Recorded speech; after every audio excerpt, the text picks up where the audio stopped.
Barcelona have Xavi Hernandez as their manager. Unbelievable. Saturday, 3 p.m. Eastern. Dani Alves is back. Talk about vibes. Dani Alves is pure vibes as he returns to Barça as they face Espanyol in the Catalan derby. By the way, Barça have won their last 11 Camp Nou meetings versus Espanyol, but this is a different type of Barcelona. It's a little broken. We will see if Xavi and being at home will help them in La Liga. Jonathan Johnson, let's begin with you.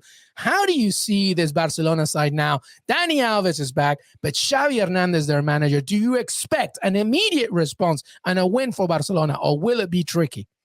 I mean, is Dani Alves going back to Camp Nou really something that should be celebrated at this stage of his career? I mean, personally, I thought his legs were going while he was still in Paris. I was happy for him to see that he was able to continue enough to win in the Olympics with Brazil in the summer. But being completely honest with you, I mean, okay, I understand that it's not going to be exactly the most lucrative contract that he's on because of the limitations on Barca. But I don't really see what he's actually going to bring on the pitch at this age. I think it's more to have him in the dressing room, and perhaps that's Xavi looking to try to recreate the good atmosphere in the dressing room from when he was a player. Barca were competing for everything, if not winning it, on the pitch. I think he's going to have a rude awakening when the team takes to the pitch for the first time. Because it's not anything close to the same Barca that he left back in 2015. And there are major problems to sift through. I mean, obviously, having been such a maestro in the midfield, he'll be looking at the middle of the park, in particular, trying to get a tune out of guys like Frenkie de Jong. But, I think that he'll also be stunned by sort of how workmanlike a lot of this Barca squad is. And I don't think it's going to be a walk in the park, this opening game, especially, given the Catalan rivalry between them and Espanyol.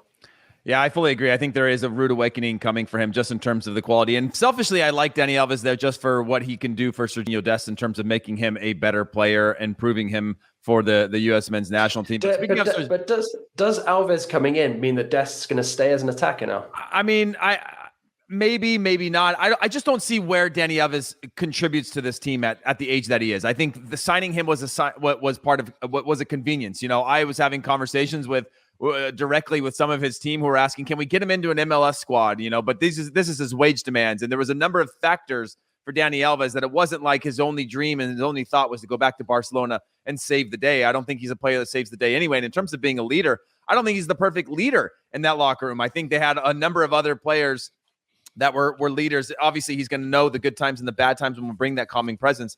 But I do like his ability to at least mentor Serginho Dest, or for Serginho Dest to just watch a guy who's going to play over him and look at what it's like to be a sort of consummate pro. And by the way, a fun fact for you guys, the 36 times that Xavi played against Barcelona, he won 25 and only lost twice. And it's been 79 years since Espanyol have finished higher than Barcelona in the table. And with regard to Serginho Dest, he's obviously coming off an injury. Dani Alves can't play till January. Sergio Aguero is out. Ousmane Dembele, Ansu Fati. They're just dealing with a lot of They want to get rid of Luke de Jong.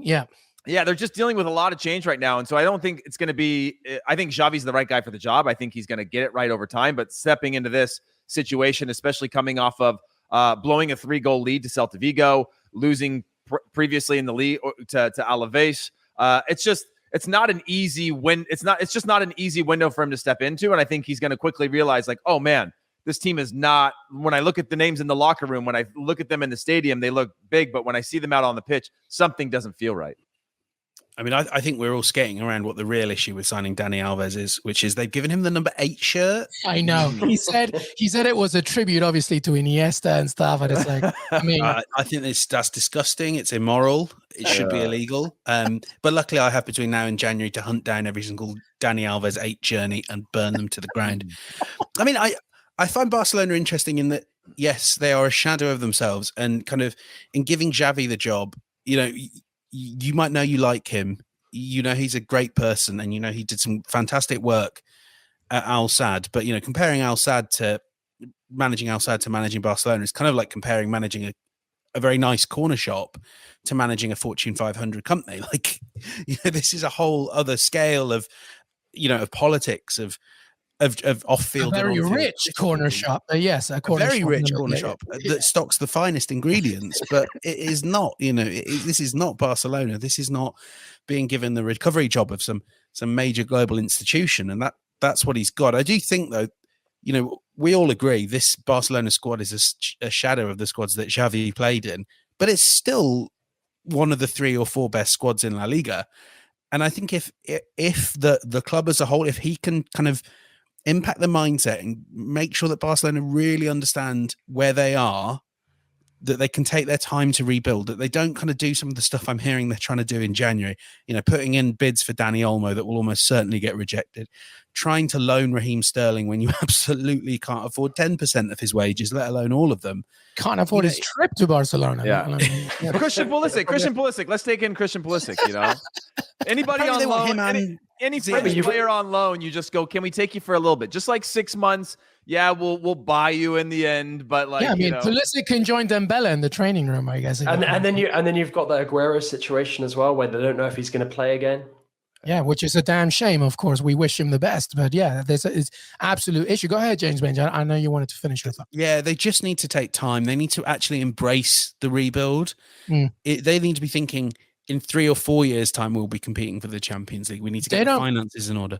But they think that it'll be next season. They think it might even be this season if things go right. That's my point. The 3 to 4 year objective is one thing, but getting Champions League in the first place this year is the number one thing. And, you know, when you look at Barcelona and Espanyol in terms of record, they're not that far off. Barcelona is 9th, Espanyol is 11th, but they have the same points. So anything can be given. So do you not think, though, and I'll go around the table here, but do you not think that at the very least, Camp Nou this weekend is going to be absolutely ridiculously loud, energetic, and you don't think that in itself will hopefully get them a victory? Or is it one of those things where after 15 minutes, 0-0, no shots on target, nothing, you think, oh my God, Xavi, not even Xavi can save us there, Heath Pierce?